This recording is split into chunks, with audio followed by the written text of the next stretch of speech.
On a January afternoon in 1919, a two-story wave swept through the streets of Boston at around 35 miles an hour, and it was made of molasses. It sounds like a joke. The people of the North End thought so too, right up until the moment it crushed buildings, snapped the steel columns of an elevated railway, and killed 21 people. This is the story of one of the strangest industrial disasters in American history, and of the corporate negligence that caused it, which is not strange at all. Start with the tank. In 1915, the Purity Distilling Company built an enormous steel storage tank on Commercial Street, at the edge of Boston's crowded North End, an immigrant neighborhood of tenements, freight yards, and playgrounds.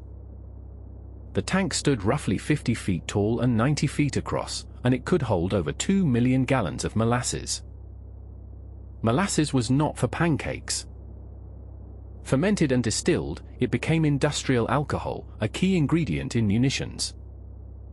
The First World War was raging in Europe, and molasses meant money. The tank was built fast.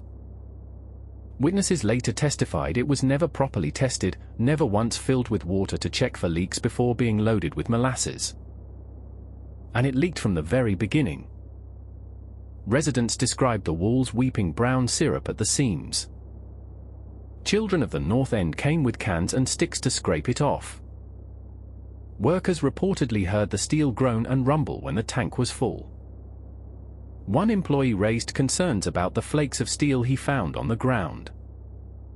The company's response has become infamous. Rather than repair the tank, they painted it brown so the leaks would be harder to see.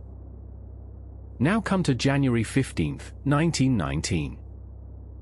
The weather matters. The days before had been bitterly cold, close to zero. Then the temperature climbed rapidly, into the 40s, unseasonably warm. 2 days earlier, a fresh shipment of warm molasses had been pumped into the tank, on top of the cold, dense syrup already inside. Around noon, people near Commercial Street heard a sound like machine gun fire, later understood to be the tank's rivets shearing off one after another, followed by a deep roar as the steel walls tore open. 2.3 million gallons of molasses, weighing around 13,000 tons, exploded outward in every direction. The wave was estimated at 15 to 25 feet high at its front. In the first seconds it moved at perhaps 35 miles an hour, far faster than anyone could run. It did not behave like syrup. A fluid that dense, moving that fast, behaves like a landslide. It lifted a truck and threw it through a fence. It sheared the steel supports of the Atlantic Avenue elevated railway, buckling the tracks moments after a train had passed. It knocked buildings off their foundations. A firehouse near the waterfront was shoved off its base and partially collapsed, trapping the firemen inside it. And then came the crueler phase. As the wave lost speed, the molasses began to cool and thicken. People knocked down by the initial surge found themselves held. Horses were caught like insects on flypaper. Rescuers who waded in sank to their thighs and had to be pulled out by others. Witnesses described the streets as a brown, waist-deep lake that gripped everything it touched. 21 people died, some crushed by debris, some drowned or suffocated in the syrup.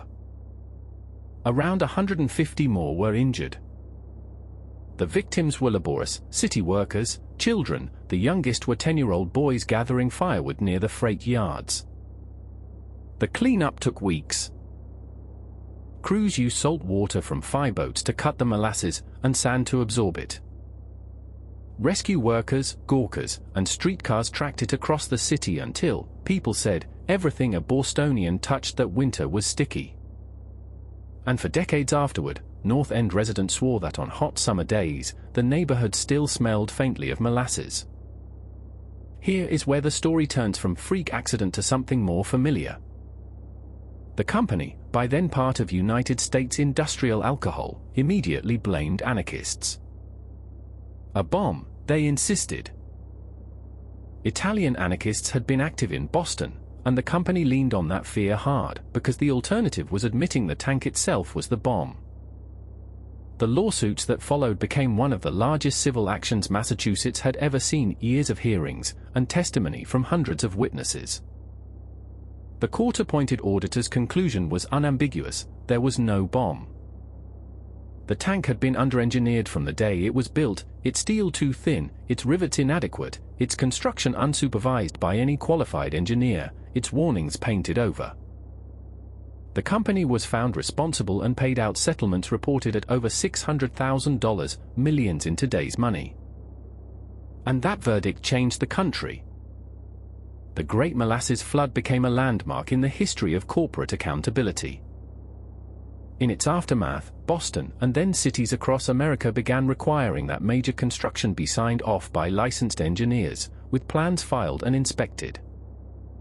The rules that today govern the buildings you walk past, the boring paperwork of permits and stamps and inspections, were written, in part, in Molasses.